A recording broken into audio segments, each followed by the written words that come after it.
What's up, y'all? Sparta here. Now, this isn't a comparison between the G8 and V60. That's not what I'm doing here. I just happen to have the G8 in the frame, so I guess I'm gonna just take it out here. I want to detail my views on the V60 over a year in. This is something that I feel is important, mainly because LG stopped making phones, right? Or they're stopping phone production.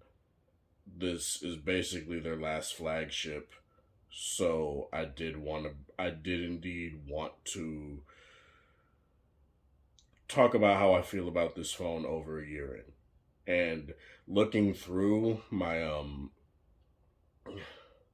videos here real quick, I don't see anything that shows that I actually did a year in review of the V60. So I guess this is just perfect. And for all you fingerprint smudge Nazis out there, this is a glossy glass back phone. Like, what do you expect, right? It's not an iPhone 12 Pro or Pro Max. It's not an S21 Ultra, so you can't expect it to not have any sort of fingerprints. It's just gonna have it. So shut up and just take it.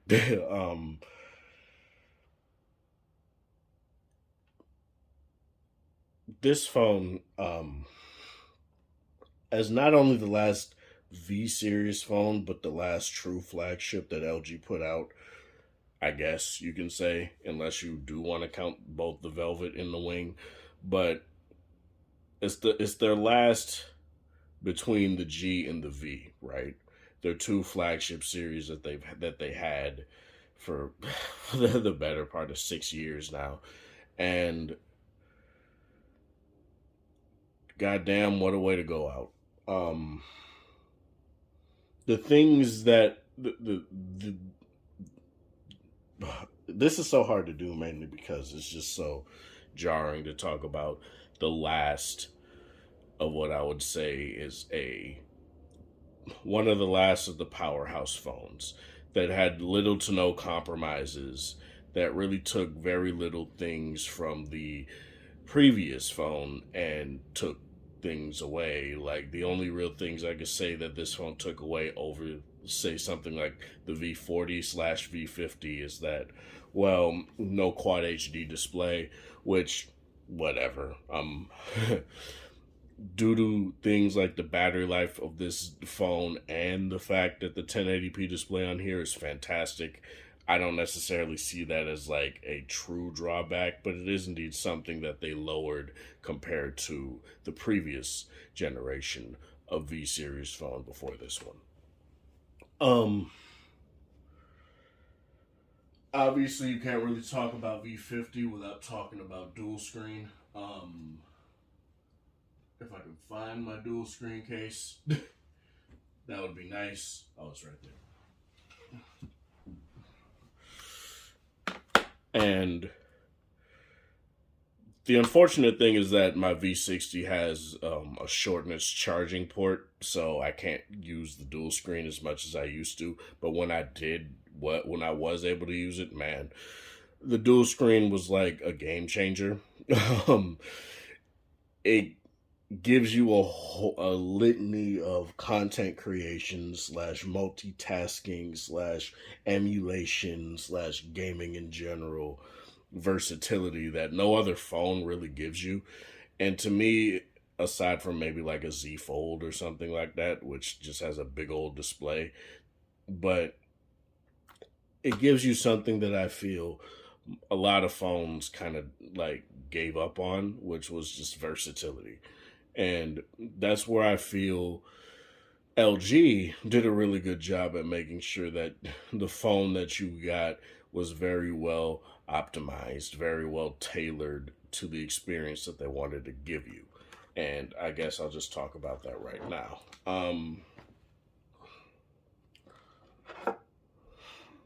Like I said, the 1080p display is not something that I feel is necessarily bad by any means. people hark on it just because it's a 1080p display, just because it's a lower spec on the spec sheet. Um, and to me, that's kind of a stupid thing to do. Sorry, I had to turn off my iPhone 12 Pro. Is rendering my S21 Ultra review, but I don't necessarily feel this display is like soft by any means. It's definitely sharp. It's one of the sharpest 1080p panels I've seen in a long time, ever since 1080p panels were the flagship standard. And I do feel like LG did a very good job at being like, look, we know people are going to be mad that this is just a 1080p display, but we're going to at least give them a sharp quality 1080p display. And that's what they did here. Still LG's OLED, which has definitely gotten way better since the V30 days. This, I do feel, aside from the resolution, this is their best OLED yet. It's just very nice. And due to the fact that you get two of them when you get the dual screen case, that makes it even better. But nice and bright. Still one of the brightest displays on the phone that I have right now, and it just gets the job done. No real issues with that. In terms of the user interface and things like that, I do feel like LG did a really good job when it comes to making sure their user interface is nice and smooth. Making sure their interface is nice and smooth. I don't really have any sort of issues with how animations feel. I do feel like this is what I've said when I was comparing the V60 and the S21 Ultra, is that I do feel like LG does a better job at making your big phone feel like a big phone. So let me just go. Oh, that's live. But I guess I'll just start a video here. Oh yeah, I got my accelerometer turned off. But as you guys can see here, you get way more toggles up top here, which is something that when you look at the S21 Ultra, you get like maybe 6 or 7, whereas here you get 1, 2, 3, 4, 5, 6, 7, 8, 9, 10. You get 10 toggles up top. Then you get 18 when you slide it down a little bit. Then you could have the option to put the volume slider right here too. So you get even more versatility right here when it comes to something like controlling your media. To me, that's something that's really nice. They do a very good job of making sure animations aren't choppy.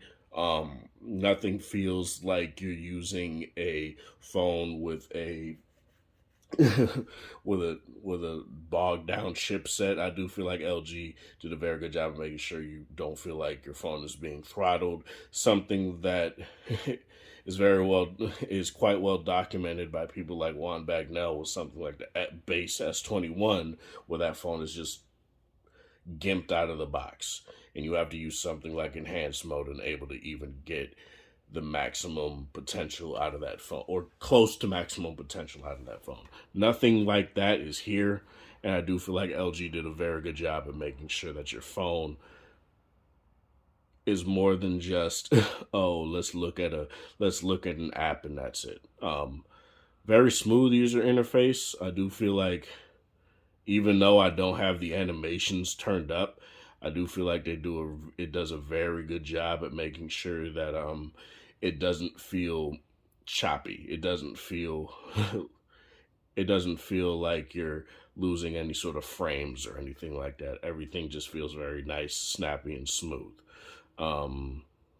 Obviously, when things start loading, it'll start getting a little bit hitchy. I even see those kind of things on my S21 Ultra.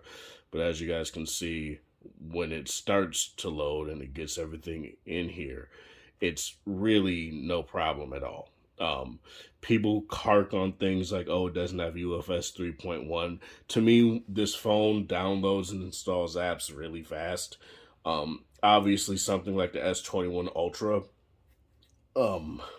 downloads things a tad faster, but it's actually quite inconsistent. Sometimes this phone does better, sometimes the S21 Ultra does better.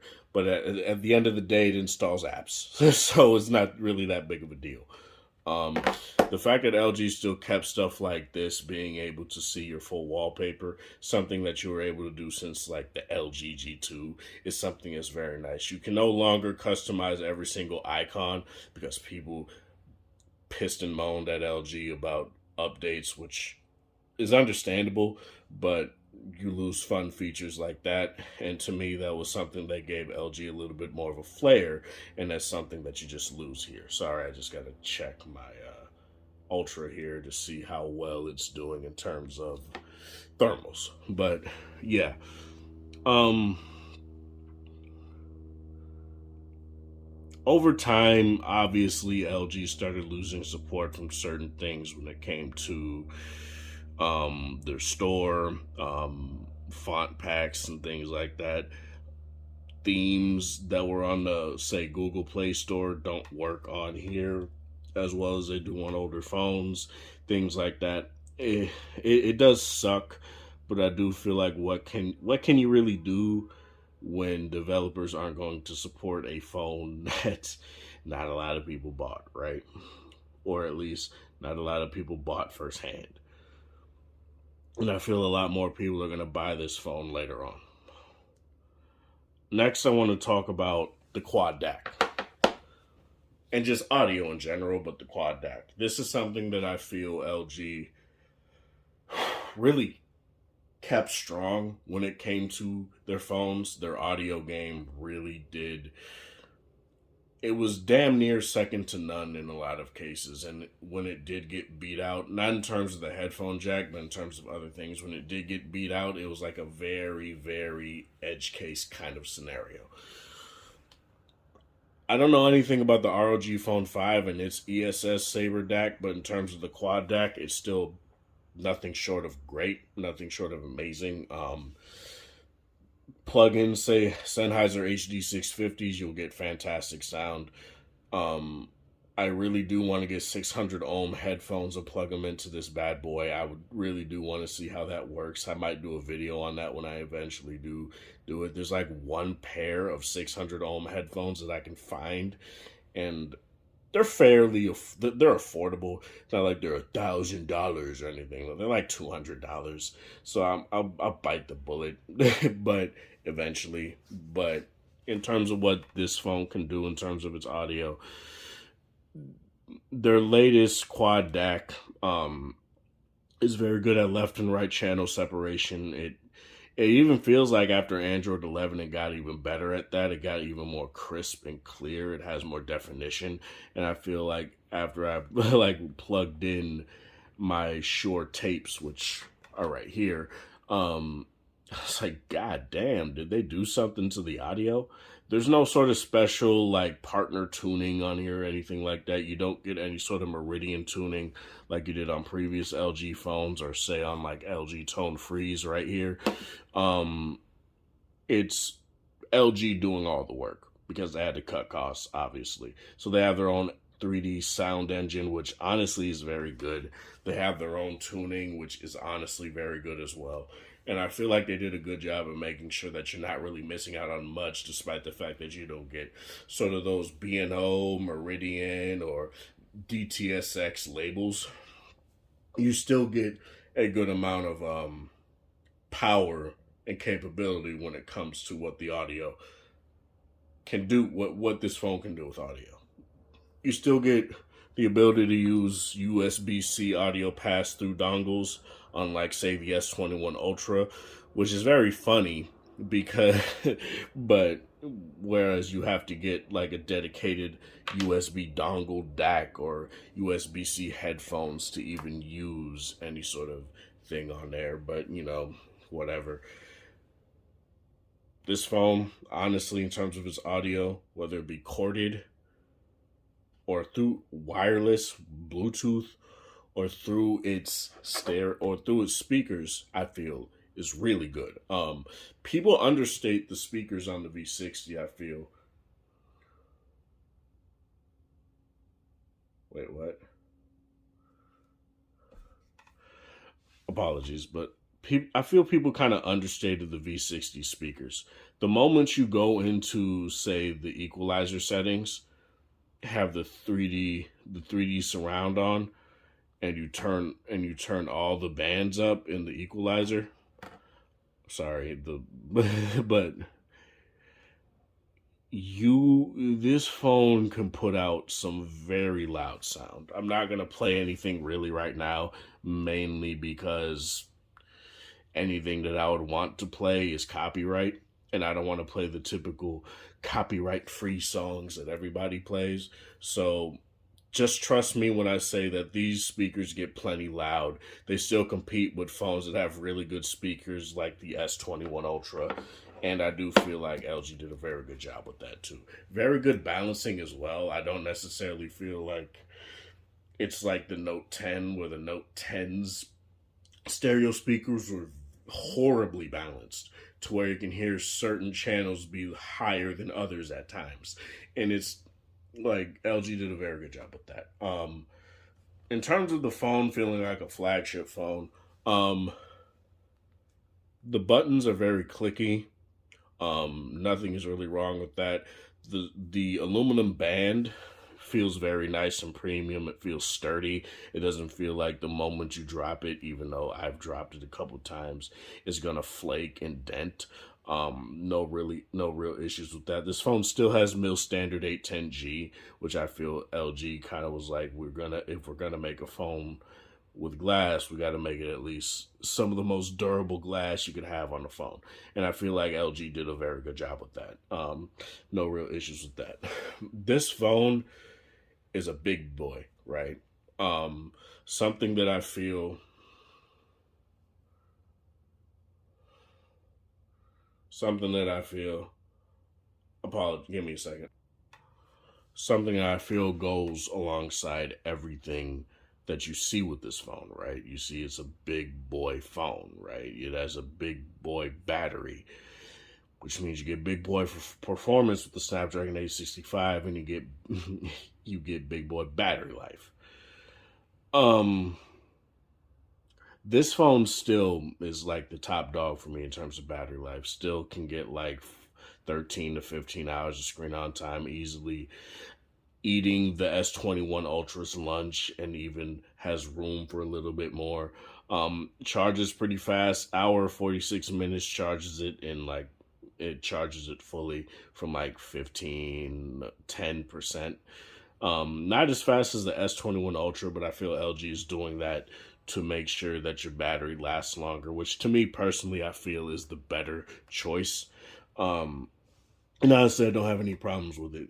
Having 15 hours of screen on time doing things like just streaming YouTube videos, 9.5 hours of grinding, auto grinding, Seven Deadly Sins Grind Cross, 5.5 to 6 hours of auto grinding KOF All Star. I do feel like this phone is a beast, and the fact that it can charge that fast is honestly fine. And the fact, even though the Ultra does outpace it in terms of that, I do feel like it's kind of a moot point, because the Ultra also gets pretty goddamn warm when it's charging too. So yeah, that's something that I did just want to bring up. The battery on this phone, there's really no issues with that. The cameras on this phone, really good. There are some cases in the regular 4x3 mode, I do feel like I prefer this camera over, say, the S21 Ultra with this big, massive 108 megapixel camera that in the 4x3 mode bends down to 12 megapixels. This 64 megapixel monster bends down to 16, and it consistently has a sharper image. It consistently focuses way faster and keeps a more consistent focus as well. I really am confident when I take pictures with this phone because of the fact that when I take a picture, I feel like it's in focus. Whereas in the S21 Ultra, sometimes I have to guess and say 2 to 3 images. Um, Going into this, um, there's like no shutter lag whatsoever. Like the S21 Ultra, like if there is shutter lag, it happens when you're taking multiple pictures at once. But the moment when you're taking them back to back like this. But the S21 Ultra, the moment I hit the shutter button, you know what happens? It takes like half a second to even take the picture. And the V60 has no problems with that. Very good with its 60 frames per second, like photo viewfinder. That's something that I've talked about plenty of times, and something that's really nice on this phone as well. The S21 Ultra doesn't have that. It still runs at a choppy 30 FPS, despite the fact that that phone has a 120 hertz display. So it's just something that I feel is understated, and that a lot of reviewers just don't talk about. Give me one more second. Apologies, I had to help my friend get the sound assistant app on the Note 10 I gave him. So yeah, but in terms of the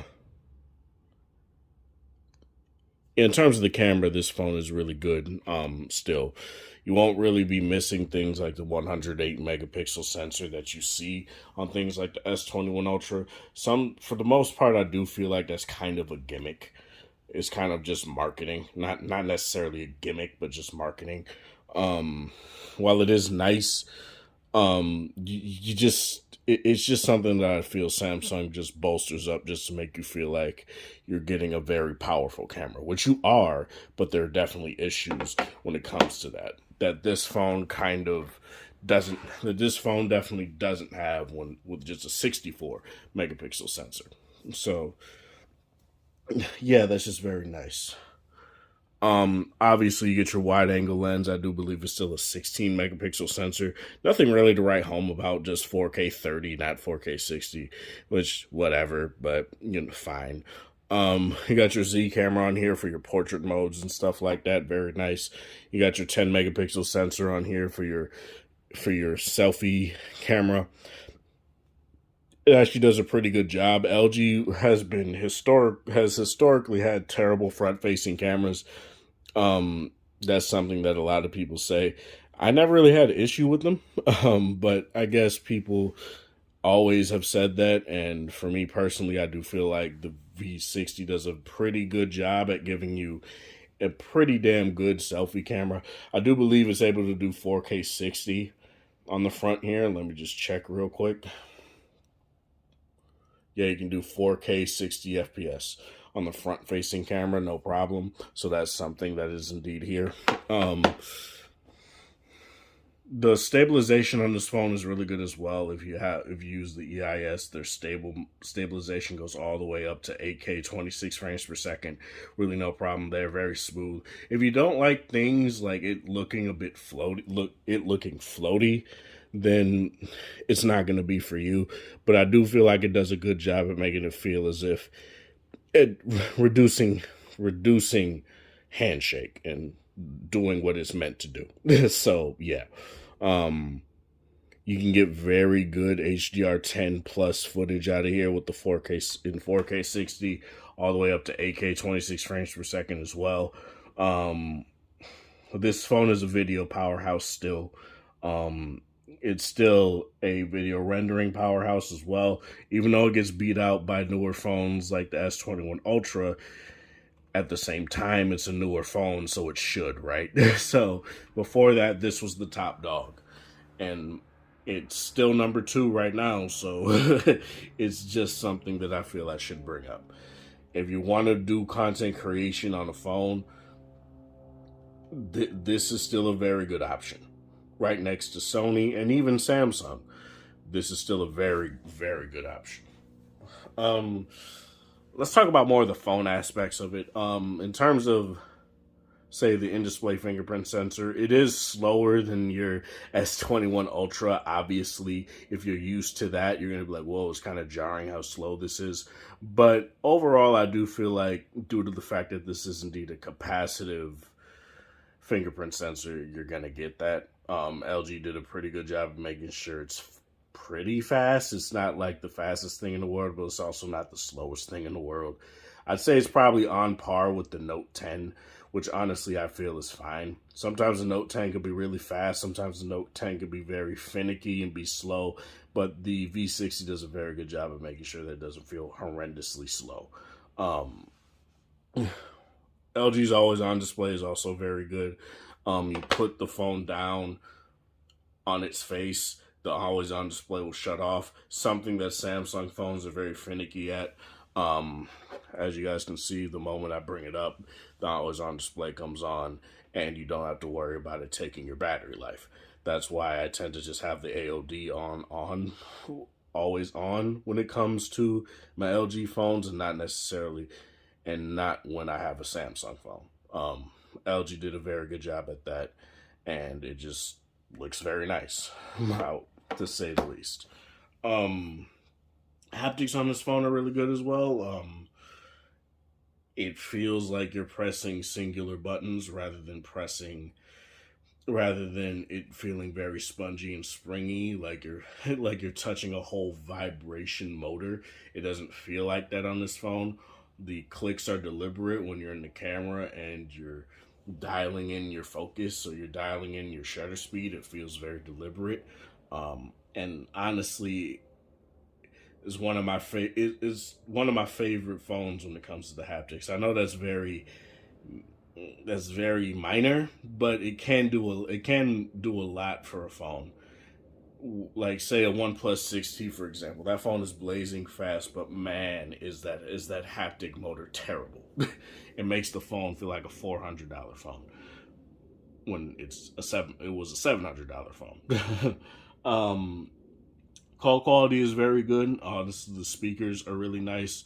In terms of that, loudspeaker is good, and the earpiece speakers also just very nice as well. No problems with that. Connections are very nice. 5G works very well on this phone, whether it be through Google Fi or AT&T. Really had no issues with that. Aside from AT&T not having the best coverage around my apartment, that was something that was kind of weird. But overall, I tend to be on Wi-Fi at my apartment anyway, so it's not that big of a deal.